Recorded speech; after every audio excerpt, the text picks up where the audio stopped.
Hi, I'm Iwan Fox and welcome to this special live 4BR review podcast where I'm joined by my colleague Chris Thomas to chat about what is, what has and what will be going on in the brass band world.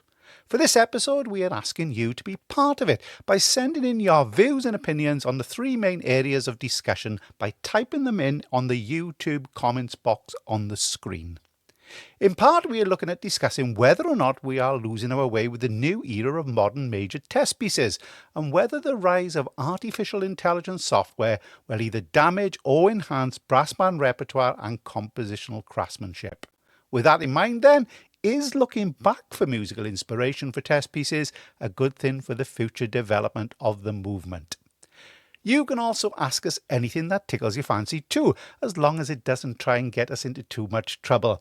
And we are asking you to send in recommendations for review and for events well worth making the effort to support in the next month or so, from CDs, books and LPs to concerts and anything you may think may broaden people's musical horizons. Hi Chris then, hope you are well, and first things first, the reason why we are making this interactive broadcast is that we really want to find out views and opinions on issues that arose from us being at the recent European Championships in Stavanger. It was a great event and fantastic bands, but so much of that music, especially in the top section, was huge in duration, structure and ambition, leaving the audience at times more than a little bit bewildered and exhausted. Good evening, Ewan. Yes, how are you? Not too bad at all, Bob. So, where we good on from what we had at the Europeans. Yeah, I think your article that you wrote about test piece obesity says much really about what needed to be said after that contest. My view is that I think we've got to be very careful that we don't back ourselves into a creative vacuum or corner. We've got to be thinking musically rather than competitively, and I think we've reached a point where we've reached something of an impasse in that everything is competitively orientated, and I think potentially that's a dangerous route for us to be going down. And leading on from that then, if there is a conversation to be had, who should be the people who should be part of it? Well, I think it's a conversation for the whole of banding. I think that the composers have to have their say, obviously, the bands have to have their say, but equally contest organisers also have to have their say. I mean, this is something that affects us all. It affects banding in the broadest possible sense. After all, it's about the music that we're playing and perhaps more importantly, the music that we're going to be playing going forward from here. So it's something that involves everybody. It's something that everybody should have a say in, but I think particularly the composers need to express their feelings about it and whether they agree with the way that we feel things are going. Anyway, back to you said, who are the people who've got to be involved in the conversation? I think that's the main thing to start off with this one. And you said really it's got to be a mixture of everybody, really. It has. I think it's got to be a mixture of everybody, and it's all very well for people like you and I, who consider ourselves commentators on brass bands, to sit and say these things and talk about them, but ultimately we're not the people that make the decisions, Ewan. And I think it's something that involves the creators, obviously the composers.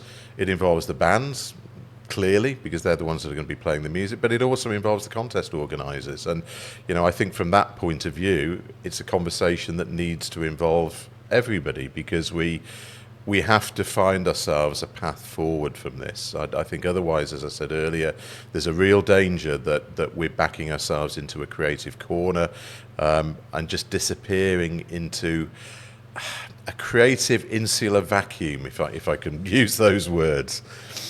And following in from that, then, if it's that type of vacuum, it's got to be filled with something. And as we say, we have contest organisers, we've got composers, we've got the conductors, we've got the players, we've got the adjudicators. The conversation has got to start somewhere. Hopefully it's been started now. We've also, as you said, ourselves within the brass band in media have got something to say. And we got people like, I know people like Sandy Smith, for instance, has already put forward a number of well-structured thoughts about the way in which music is going.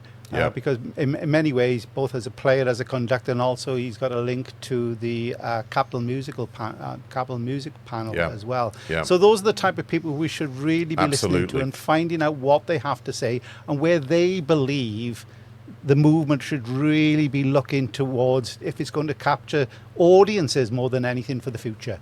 Yeah, yeah, yeah. No, I think that's absolutely right. And as you say, Sandy has been quite vocal in this respect, and I think has come up with some very good ideas. But that's exactly the kind of thing that needs to happen, where we need to be engaging with the music panels and actually just talking very seriously about where we want the repertoire to go in the future. Well, speaking about Sandy Smith, he's got in contact with us straight away. Thanks, Sandy, for doing that.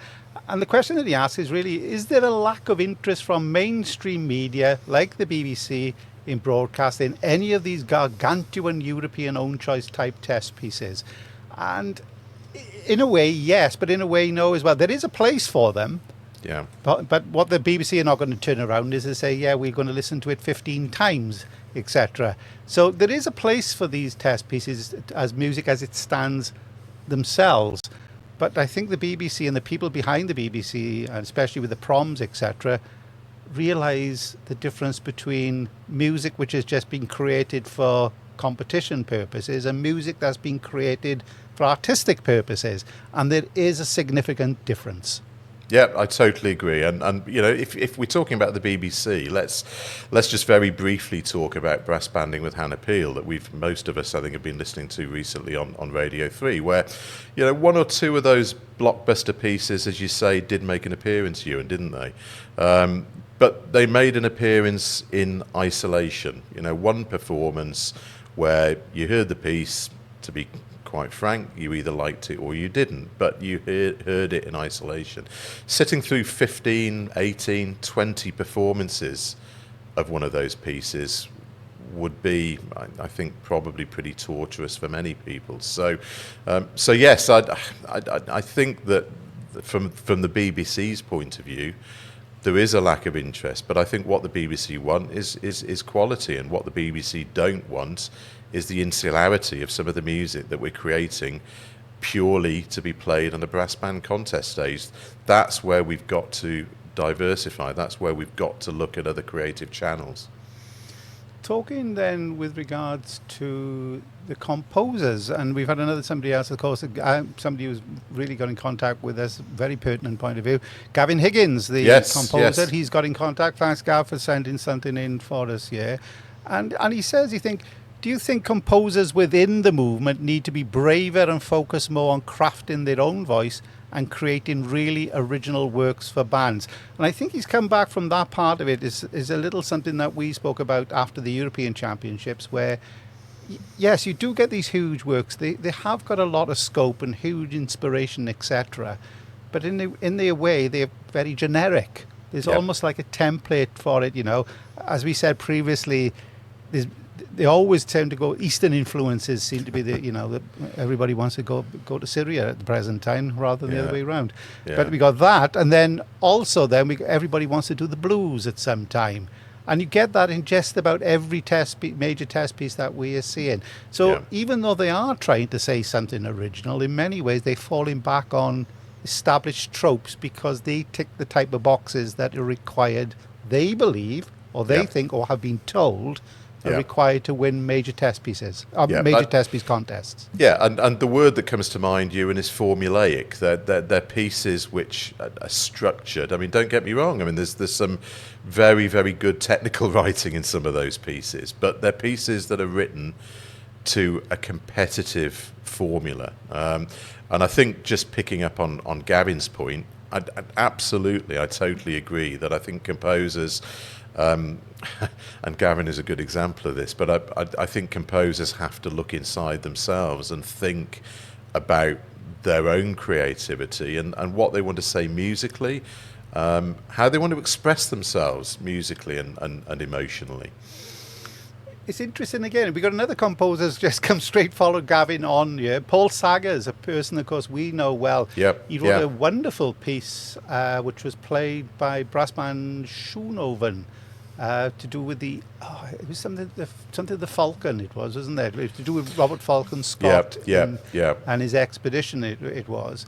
Now Paul won was part. He didn't win. He came in the prizes at the European Composers Competition. Yes, that's right. And he's written works. He's written a number of suites which have been used. Bands like Tredegar, etc., have used for the entertainment side of it. But his major contesting works are very different, and especially the Falcon piece that really did make impression at the European Championships. And he has said, he's speaking as a composer who writes a fair amount for brass band, and he does. The contest models puts us in a bit of a rut. Yeah, and there lies the nub of it in its way, isn't it? Because on the one hand, somebody's going to say to a composer, we want you to write a piece for us. But invariably it's led by the second question, we'd like you to write this. And for the composer, it must be difficult. He's got to balance up what he wants to write or she wants to write against what the requirements of the competition are and what the requirements and the needs are of the band. So it is, as he says, it's a furrow which you can find yourself being stuck in without any way you can escape. Yeah, I mean, I think he's absolutely right. And you know, Paul talks about a rut, which is very much the same as the vacuum that I was talking about a couple of minutes ago. And, you know, I firmly believe that just because a composer sits down to write a test piece, and again, I agree with you, Ewan, I think Paul has written some pieces which have tried to move us away from this formulaic type of test piece. But I think, I firmly believe that composers do not have to write to this formulaic pattern, if you like, that they seem to think contest organisers want from them. Something that's musical can still be technical, and vice versa. So, you know, I think we really have to think very, very carefully about that. So, yeah, Paul's absolutely right on that point. It is, and he goes on to say, as is in the box in front of us now, you know, the European model, and you know, it is the European which is the driver of this in many ways, especially at elite level. Although it does. In its way, it does have the drip down effect through the sections. Even in some other sections, when you hear in pieces for second and third section, in a way they still have that formula. Look, as he said, the bands are asked for formulas in order to compete with other bands. They want 19 minutes, they want cadenzas and tick boxes. And where have you heard that before? Just about wherever we go, we are hearing that as well. Yeah, that's so right. It's interesting to do that. Another one, I've got somebody whose opinion I really value sometimes, Alec Gallagher. Alec, he's not a contesting man, Alec. I know that he's not somebody who will go to the contest, but he always goes to the RNCM International Brass Band Festival, and he always goes to the type of concerts which you think to yourself, blimey, you know, it's maybe a bit of squeaky gate music or whatever. I've seen in a number of concerts, you're very well informed listener of music. And he says, both, you know, too many original works of band in recent times sound like they've been written by people with no musical hinterland beyond brass bands. Absolutely correct. Absolutely correct. And you know, this is a point which I talked about it recently to Edward Gregson, and you know, Eddie came through a classical training, and in fact, when Eddie was at the RCM, going back to the early 60s, I guess, you know, we didn't have the brass band composition courses that we have now, etc. So, you know, that kind of brass education wouldn't have been open to Edward Gregson at that point, and he took a more conventional route. But I think what we lack is this crossover between brass bands and the world of music outside of brass bands. I mean, I think there are composers writing for brass band that have grown up within the brass band world to the point of total insularity. So in other words, you know, they hardly know any music outside of the brass band world. So I think Alec is absolutely right. There has to be this crossover, this fertilization, if you like, of what we're writing for brass bands and what we can learn from the wider musical world. And I think that goes back when we talk about composers like John McCabe, and we talk about composers like Robert Simpson, and we talk about composers like Edward Gregson, indeed. those composers have come into the brass band world from outside, which is wonderful, and we need more of that these days. But we also need a greater link between what's going on in brass bands and what's going on in the wider musical world. So, yeah, a great point, Alec. I totally agree with you on that. Yeah, and he goes on to say, though, because it's a point that you talk about that, he said, it's so good to read today that the BBC Radio 3 is commissioning music from composers previously unassociated with brass bands. Yep. And it is really breaking news. I sound as if I'm on, news at 10 here, The announcement came around about 6 o'clock. It said that 5 bands have worked together for a major commissioned new work for the medium, supported by Radio 3. So that's very important. Sam Jackson is now the controller at Radio 3, and he's also the person who's now in control of what's going to be happening with the prom. So, this encouragement there. It's been spearheaded by the Cooperation Band, Corey, Foden's, Flowers and Tredegar, alongside Martin Brabbins. Yeah. Now, there's a man who straddles both spheres of the orchestral and brass banding world, and a man who really knows about excellence in the compositional process as well on both mediums. The composer is Richard Blackford, who was an Ivan Novello Award-winning composer, and the work is called Orbital, which is inspired by Samantha Harvey's, Booker Prize-winning book, I think it is. It's about spacemen circling the Earth and looking down on the Earth, and wondering about humanity's place and what the future holds, and how the trouble they see the patchwork beneath them, both of war and peace and agriculture and what is happening in urbanization, and it's the piece that really reflects on that. It's very exciting to do it. I know Philip Harper has been pushing with it. He was very excited at the RNCM, and he came into into the talk that was being taken. We did a little seminar, and Philip stood up and talked about this piece actually in considerable excitement, because I think it was new at that stage. It was only in the early stages of being talked about. Great to hear that it's official now. I hadn't heard the news being announced today, but we knew that this Richard Blackford piece was coming along. And it's interesting as well because it's people like I think he's linked to Nimbus Records, etc. Richard, Gavin Higgins is another person who was linked with that one. Yeah, I think the other composer is George Lloyd. I don't think we're going to get anything more from George Lloyd, unfortunately. sadly but hopefully we'll get much more from Gavin Higgins. But as we have said previously, the ones who have straddled between them, so many have been lost to us over the years. Even this year, we heard Prague, Judith Bingham's piece. Now, when you look back at it now and you think, oh, what a wonderful piece. At the time, it just created from really uninformed people who didn't know what they were talking about, slated it, and we lost the opportunity to work with a wonderful composer. We did, and I love Judith's music. I've been very vocal in my enthusiasm and backing of Judith's music over the years. But I'll give you another example, Ewan, which totally illustrates the point you've just made for me. Tell me the year that Images was used by John McCabe at the regional championships. Am I right in saying it was 1982?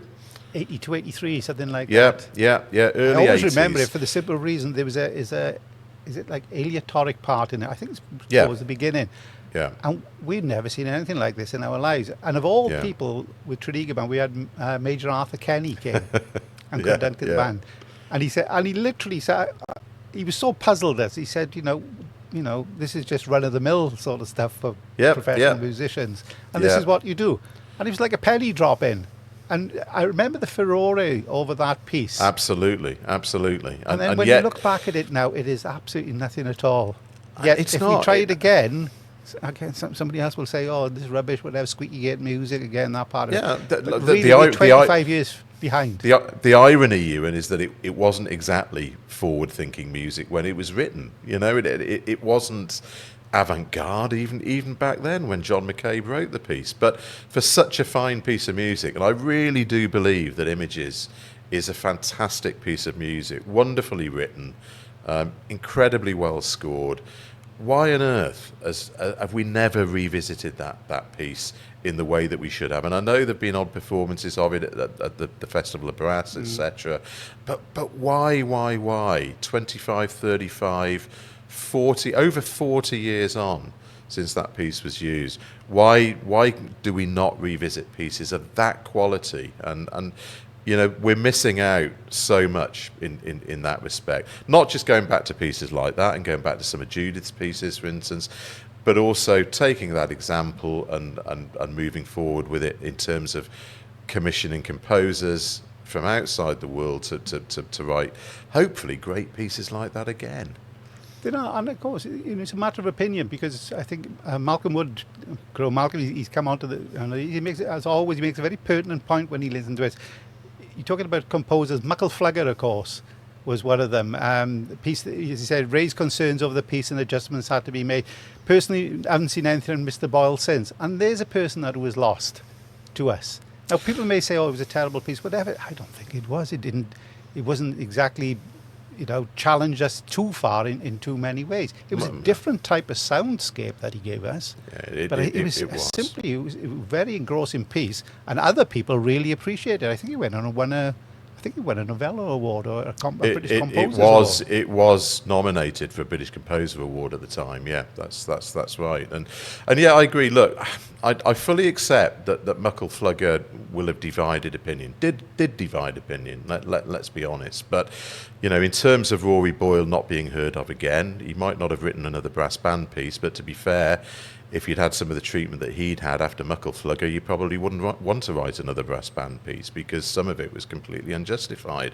I mean, again, like Images, at the point that piece was written, that was not avant-garde, squeaky gate, whatever we want to call it. That was actually a relatively conventional piece, and we just had to open our ears to a different idiom. So as you say, Rory Boyle is another composer that's been lost, that in reality could have had a number of other high quality brass band pieces within him. Well, we're having so many interesting people. Sandy Smith has come back to us and talked about this competitive formula, which it really is the thing that's constraining us in many ways. As he says, the competitive formula have recordings of orchestral music by a composer well known for writing test pieces using material from the classical world, whose own music is much better.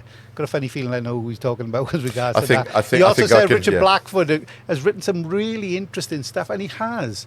And I'd be interested to find out what the reception will be to this work. Congratulations on the 5 bands who have really worked with him to do it, and as well to make sure they've got that interest from Radio 3. The other point to make, I think, with Radio 3, with Sam Jackson, he's got a connection. I think he's very friendly with Paul Mailer. I think he was his best man at his wedding there. So there's always, I know with the BBC and people say it's not, it's not on merit, it's who you know. But sometimes that's not a bad thing. And it's about time the brass band world got to know people within the proms, etc. The last time you were there was 2022 with Tredegar. Before that, it was 15, 20 years before that. So if it means that we've got to shake a few hands and be very polite to people and make the right noises in the right places, I think that's going to be a good thing.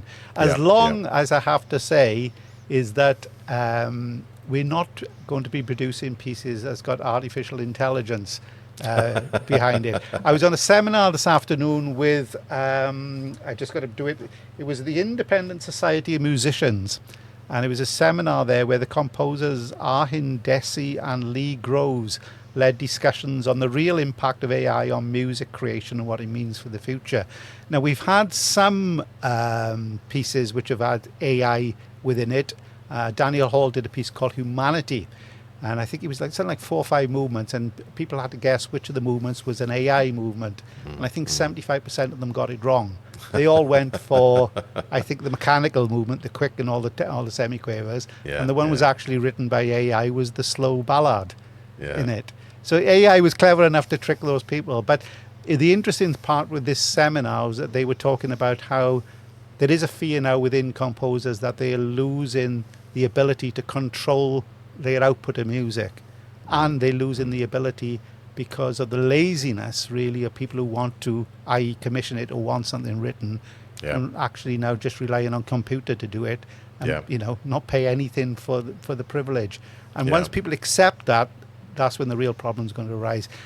It was an interesting part. I was listening to the radio with Room 101 with Paul Merton. He's now on the radio, not on the television. And he had Professor Hannah Fry on there.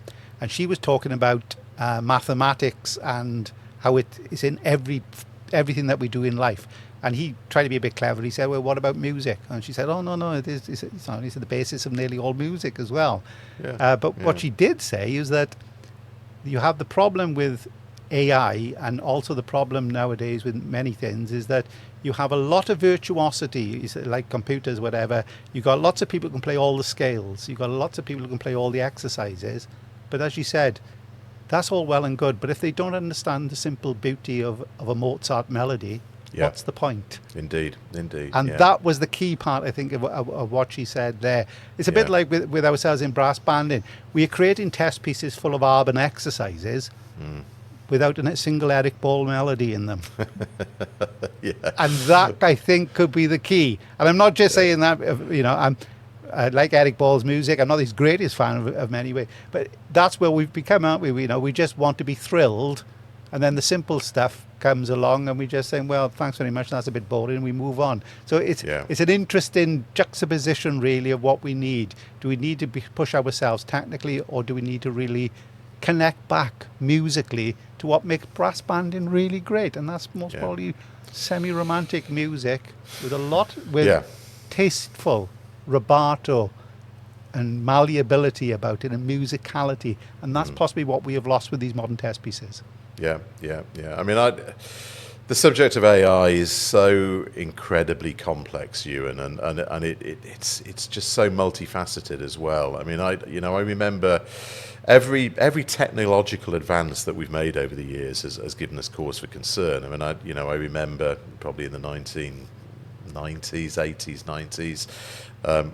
When computers themselves first came along, and we were suspicious of them for various reasons musically, and then of course later on we had notational software and the advent of Sibelius and creating let's say what we could call the cutting and pasting generation of composers that we've talked about many times before. And now we've got AI, and we found a way of dealing with computers, and we found a way of dealing with notational software, etc. AI is a different animal altogether, and what really worries me, aside from the implications for copyright and royalties, all sorts of complexities like that, what really deeply troubles me about AI is the removal of the human emotional elements of the music.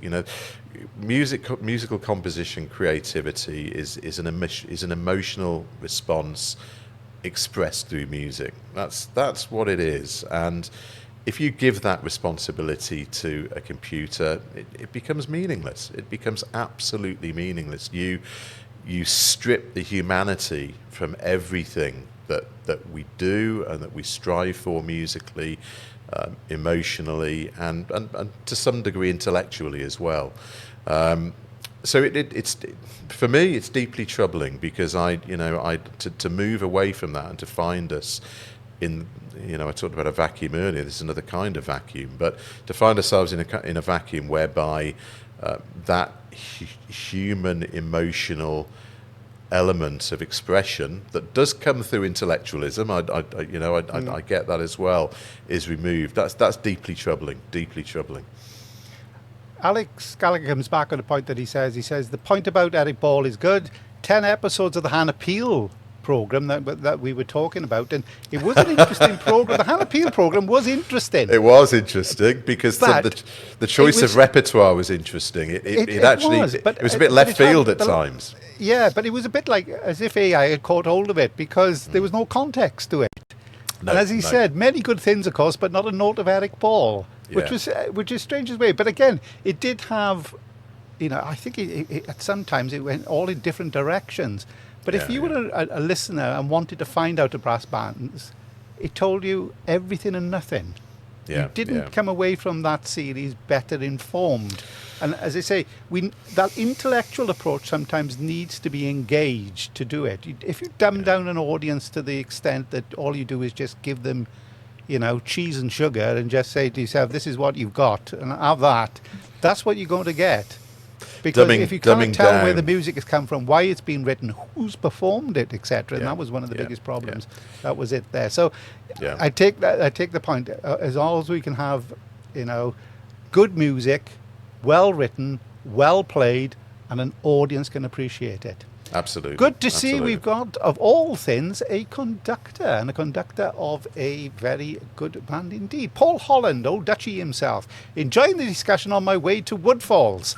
Great stuff, he says. So he's keeping himself busy, is Paul. Well done to him for that. Focus on the driving, Paul. Focus on the driving. Yeah, now Paul, I know he's a conductor who seeks, different works.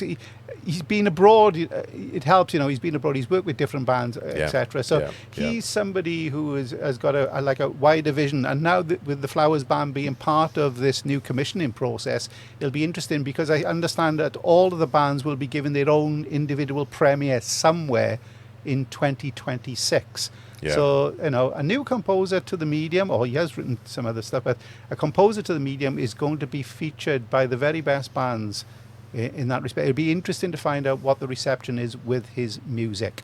Going on then, with just an aside, we've had Paul Sager just said we also need to ask the question who we are writing this music for. We need to look at audience numbers and how the music is affecting us. And I think again is another point. If we are writing music just for competition, then unfortunately we're just going to be playing to ourselves. And as we have found, the audiences for that, the way in which they listen has now changed. At the European Championships, when gone were the days when everybody would be packed in to listen to all 15 performers, it was pick and mix time. Go in to listen to the best bands, almost regardless of what the bands were playing as a piece of music.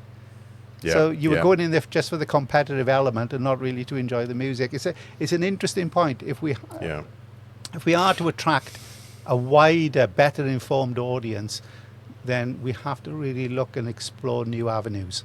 I mean, I think as you've alluded to, part of what we're talking about is a route that we've been led down by bands that are looking at music and looking at commissioning music purely from a competitive point of view, and that has kind of snowballed on us, and we've just found ourselves in this position.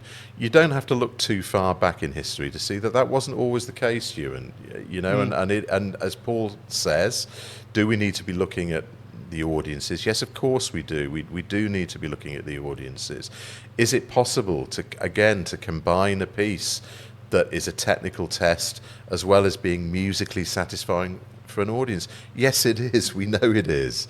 There are plenty of pieces out there that prove that. So, this isn't, we're not in a situation where we can't resurrect this, but we have to think carefully about it. And I agree with Paul. We do have to think about the bands, and we also have to think about the audiences, and we have to think about how you feel sitting in an audience listening to the kinds of pieces, in some cases, that we heard at the European Championships. Well, I think we can answer that to some degree, Ewan, because we saw huge swathes of people going in and out of the hall at the Europeans. People were not kept in that contest hooked and compelled to sit there all day. It simply didn't happen, and it doesn't happen in any of our contests in the UK neither. It doesn't happen at the Open, doesn't happen at the Nationals. Which leads us on to the final point with regards to what we're asking in the discussion then. There has been, I think, a welcome move to look back at our repertoire. I don't mean to say to deliberately go back and say, forget what we need to go forward, but we have had a little bit of recalibration over the last couple of years. It's been led, I think, by people like Robert Childs. Sandy has been involved, Sandy Smith, of course, Capital Musical Panel.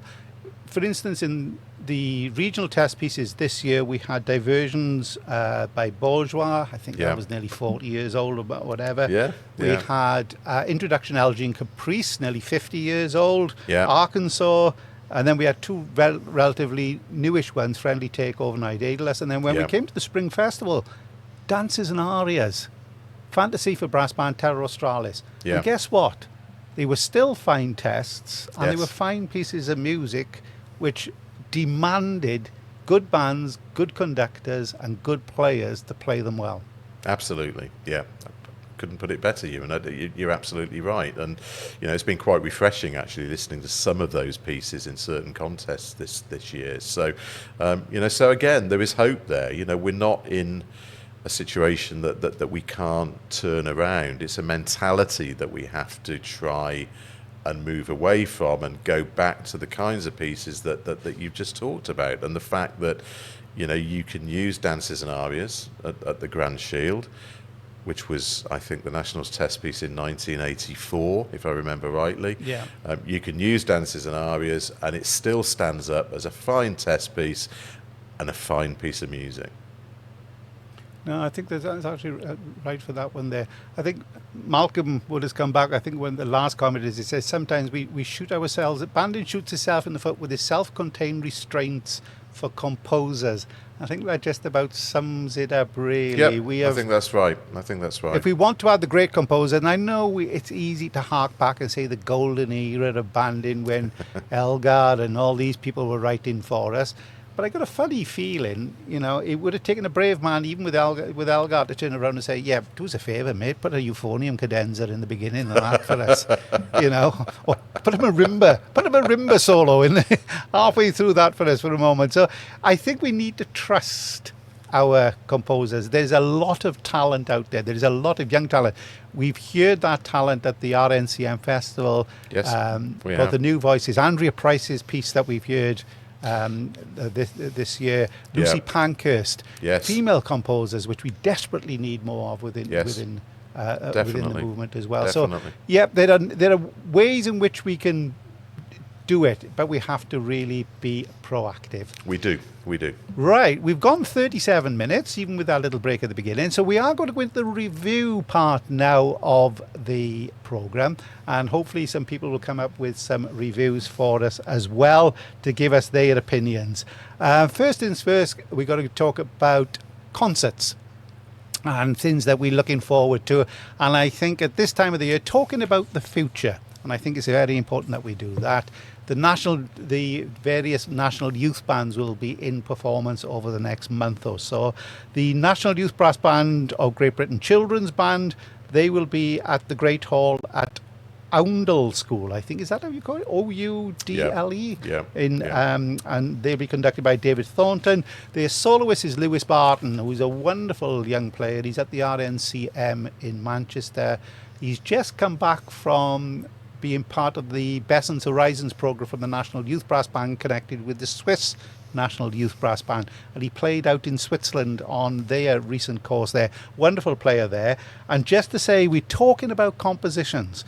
There will be 2 world premieres by the National Children's Band, as I say, on 2 p.m. Friday the 1st of August. The first is called The Beauty of Their Dreams by Andrea Price. So fantastic that we're going to be hearing another piece from here. And the other one is very exciting, by a 14-year-old composer called Isha Austin, called Marche Triomphale. Half French, I think. He's doing a bit of entente cordiale, I think, with that one there.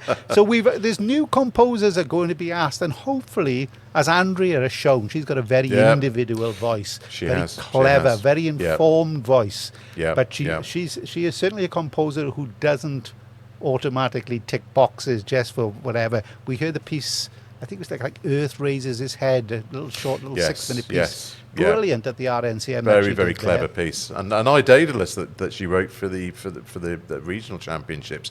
I mean, that's an altogether different discipline, writing a piece of that musical quality, and it did have musical quality for 4-section bands. That's a real art, and that was a really good piece. It is, and so that's the National Youth Brass Band Children's Band. Now they're going to be followed by the senior siblings on the Saturday the 9th of August. And again, somebody we've talked about today, they're going to be conducted by Martin Brabants, guest soloist Tim de Messenia, the tenor horn, brilliant Belgian tenor horn player. They will be at the Amaryllis Fleming Concert Hall at the Royal College of Music, as I say, 5 p.m. August the 9th. You've got to be quick for these tickets because 93% of them have been sold out already. And so that gives you a great... Which is terrific. Absolutely fantastic. And, again, talking about compositions, they're going to include four world premieres. There's the new work by Daniel Hall. And I understand this isn't Daniel Hall as an AI robot. This is Daniel Hall, very human himself. He's written a piece called Shape Shifter. I have to say that very carefully with my false teeth. I think Shape Shifter. Plus, there are the 3 winning works from this year's Young Composers Competition, and they're very interesting ones. There are Variations on an Enclosure by Will Everett, Better Sequoia'd by Nina Martin, and a piece called Nocturnal Dances by Samuel Thackeray. So as I say, there is an audience out there. 344 out of 370 tickets already sold for that one there. So fantastic that they're doing that. National Youth Brass Band of Wales will be led by somebody we've already talked and met up with on his travels to Woodfalls, by Paul Holland. They've got concerts in Wrexham on the 21st of August, followed by Aberystwyth Arts Centre on the 22nd of August, and finishes off at the Riverfront in Newport on the 23rd.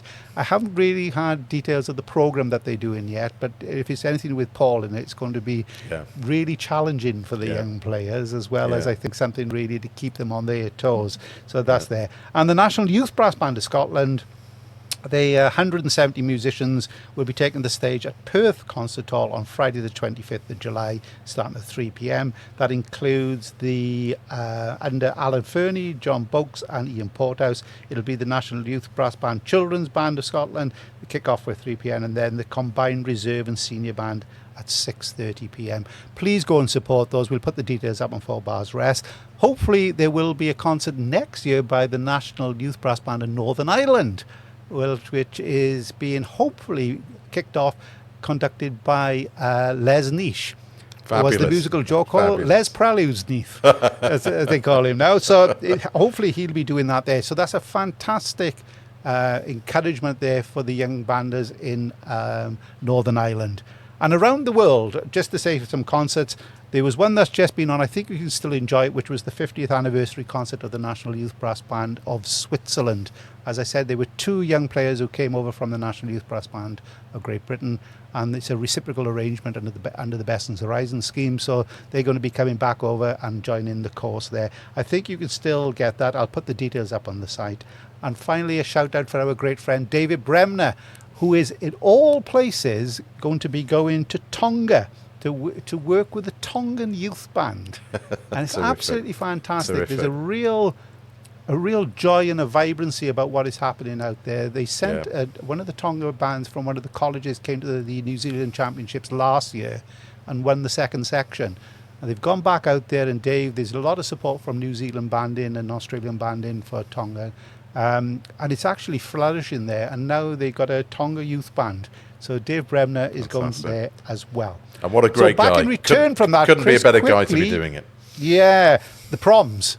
Come on, yes. This is right up your Here street we go. there. What have Here we got? we go. First night of the proms on Friday. I'm going to focus on three concerts that have got something in something for the brass enthusiast involved. So first of all, on the first night on Friday, we've got Vaughan Williams' glorious Sancta Civitas. Nothing to do with brass, but I absolutely love the piece. But perhaps more significantly, slightly tenuous link, but we like tenuous, Ewan, don't we?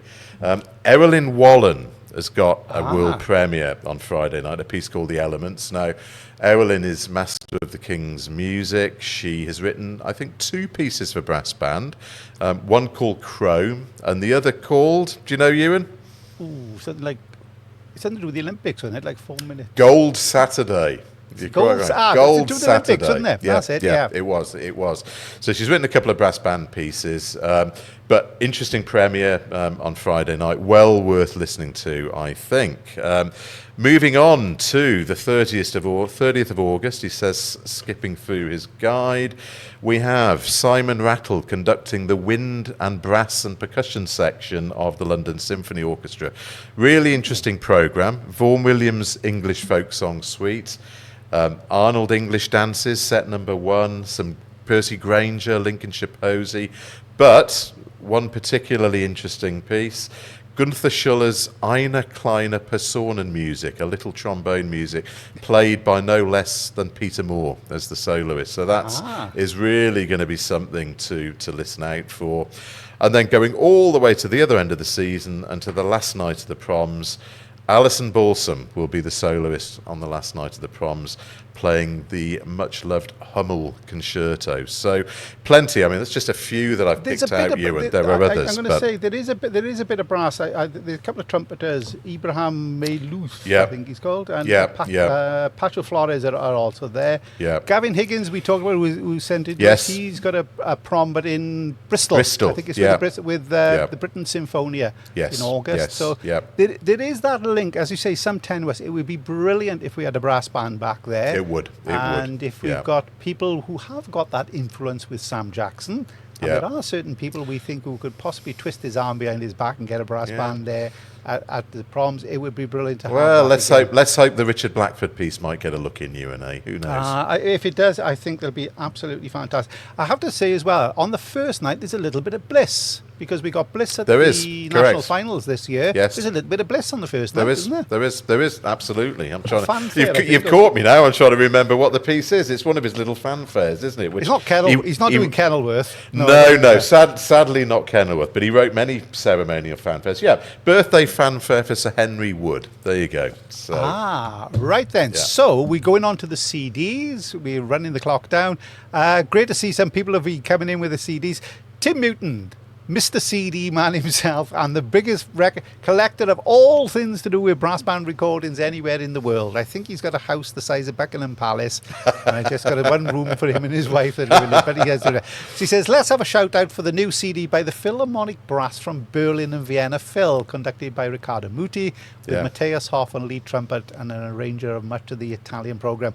You can actually get this through 4Barsrest on the press. It's called Italiana.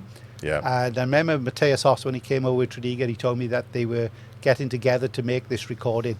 It's a great CD. I think it's quite expensive. It's about 23 quid, I think it is. I've not heard this, Ewan, but you've obviously listened to it, Yeah, but if you've got Matthias Hoffs and the lads and the lasses from the Vienna Phil and the Berlin Phil all together playing, I dare say that'd be pretty good. So that's a great shout out there. Yep, and somebody else, of course, who's got plenty of recordings, Steve Jack, and he says 40 years of the CD. What are your favourites? In the top 10 for me, George Lloyd from Black Dyke, Euphonium Music from the Charles Brothers, Festival of Brass 91. Blimey, that's going back a bit, Steve. Showing your age there, mate, I have to say, for that one there. So there are plenty of great choices that we need to complete champions for me, Ewan. Black Dyke, complete champions. There we go. So there we go there. So, talking of CDs, these are going to be my little selections to start off with. First of all, you know that I do like something a little bit different. Mine is called Music for Isolation Svalbard. And this is by that great duo, Gideon Dukes and Ria Takauchi. Gideon is a tuba player and Ria is a sax and a kalimba player. Do you know what a kalimba is? It's also called a thumb piano. It's a cross between something and other, isn't it? It's like a little thumb piano. It's like the little tangs that you get on tiny little music boxes, and they just make those twinkly sounds. It's beautiful. It's not like a stylophone, then, Ewan, is it? No, certainly not like that. We better not go there. But this is very, very different, I have to say. They went to the Arctic Circle. Svalbard, I think, is right at the very top. Spent 12 weeks there, freezing cold, writing music. And one of the pieces is called "At the Edge of the World There is a Diesel Generator."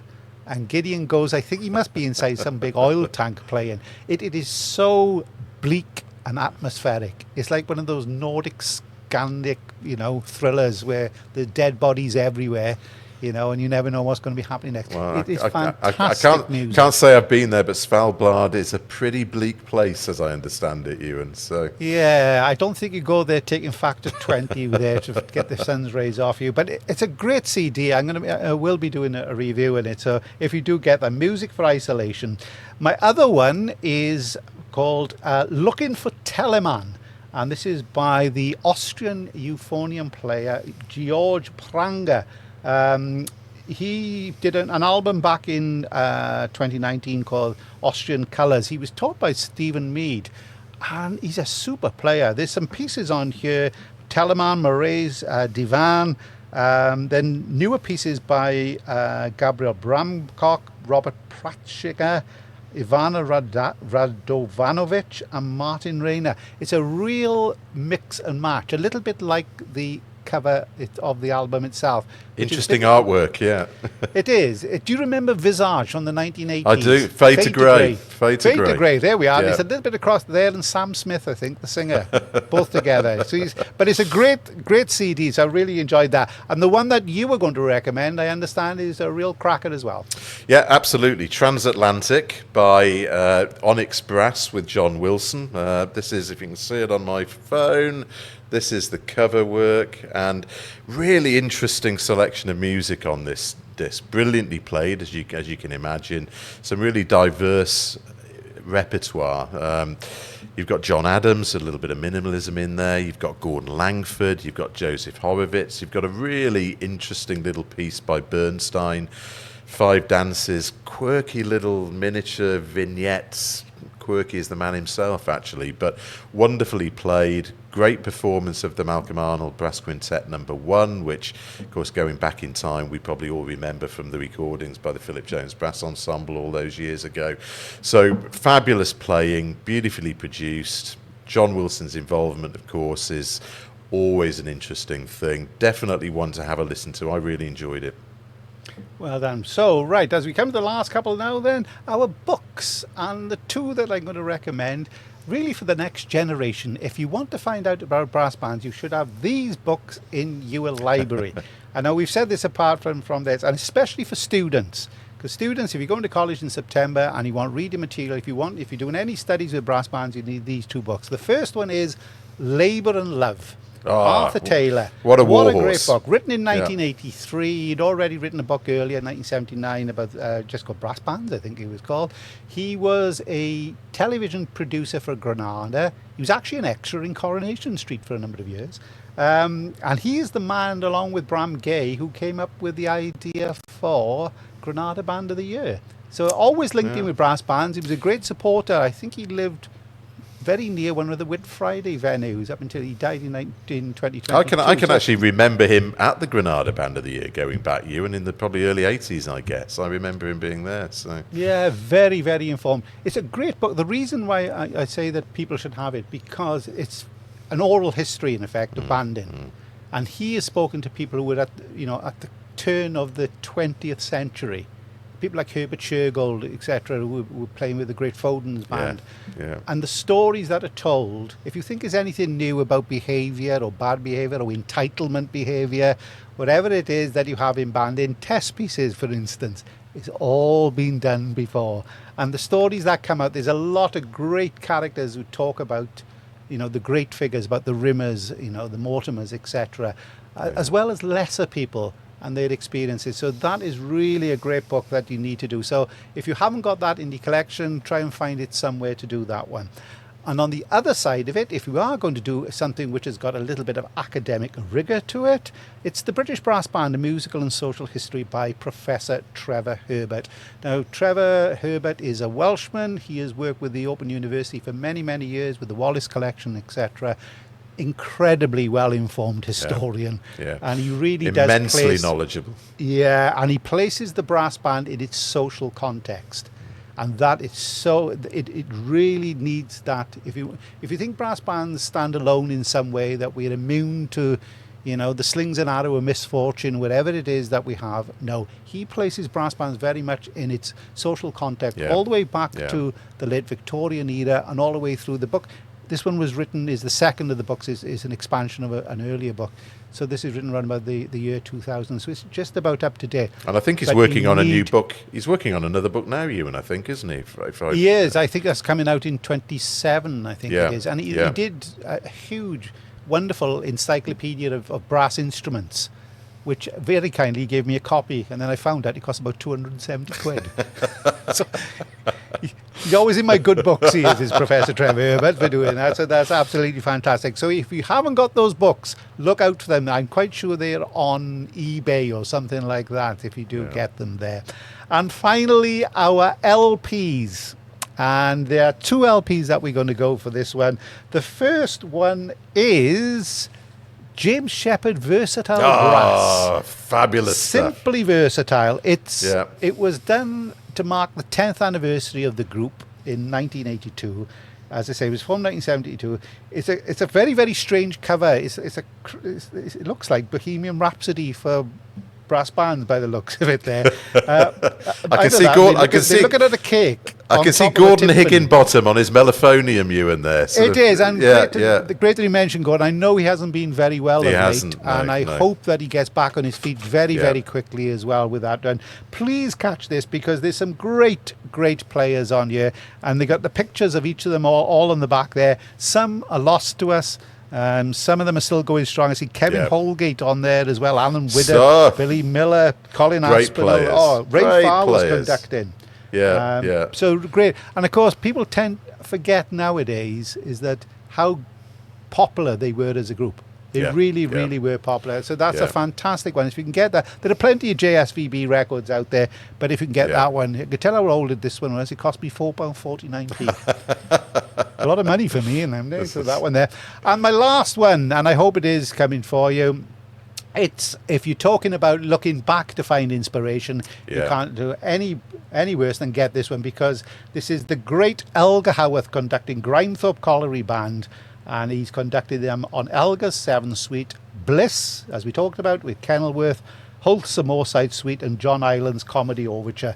It's on the Decca LP. It cost me £4. So I was spending some money on brass. You must have been flush at the time, you. And I must have been. I'm a double paper round. I must have been. I was doing that. So again, it's a great LP. If you can seek it out, please do, because as I say, Elgar Howarth really does bring a restraint, and we talked about people understanding the difference between technique and musicality. Yeah, these performances are all about musicality. Yeah, it may seem strangely odd in its way when you listen to them now, but my word, they're absolutely fantastic. So if you've got those, Chris, if we haven't got those, I'll send them for a Christmas present in a square stocking for Christmas time. I'll look forward to it.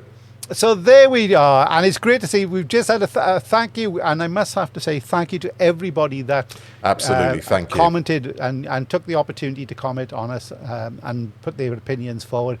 We'll be doing more of these, I think, in the future, covering many other topics. And as I say, many thanks. And it's great. Right at the end there, Stephen Mead is just saying, well done, gents. Great to be able to enjoy this live. As with live music, a certain something. Bravo. Well, good to hear from you, Steve. Good to hear from you. We'll have to get him back on one of these as well to do it, to part of it there. Well, that's it, Chris. Many thanks for joining us. Our hour is nearly up. All I have to say is thanks very much to Russell Prue. My apologies at the beginning of the broadcast. I think it was me in Blaenavon who touched the wrong button. I got us off to a poor start, but I think we recovered after that one there. If you've enjoyed it, please subscribe to the channel and also put some likes down as well. Let's see if we can get that message out. And many thanks, as I said, to everybody else who has taken the time to actually listen with us and absolutely take their time also to contribute also. So that's it, Chris. Many thanks for joining us. I'll Pleasure, catch up Ewan. with you again in a couple of weeks' time to do yet another one of these, and we'll be doing some more things on 4Barsrest with our video podcast. And that is, ladies and gentlemen, that's it for tonight. Many thanks indeed. Right.